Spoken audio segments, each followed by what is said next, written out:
Il est 6h33, la main doit trembler avant de bouleverser la Constitution. Déclaration ce matin de Gérard Larcher dans le Figaro. Le président du Sénat qui appelle Emmanuel Macron à la prudence. Il doit rencontrer le chef de l'État aujourd'hui.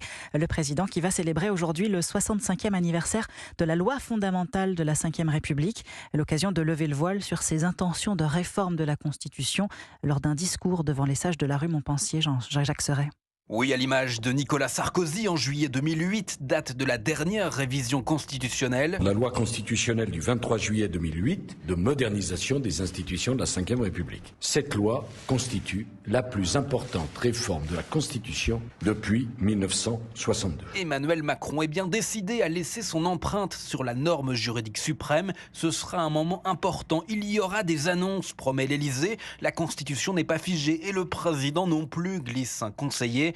De la potentielle inscription de l'IVG dans la loi fondamentale en passant par la réflexion autour de réformes sur le statut de la Nouvelle-Calédonie ou de la Corse jusqu'à l'éventuel élargissement du champ du référendum à des sujets de société tels que l'immigration. Sur tous ces points, le chef de l'État devrait préciser ses intentions, mais pas seulement. Son discours devrait aussi être une réponse à tous ceux qui défendent l'idée d'une 6e République telle que Jean-Luc Mélenchon.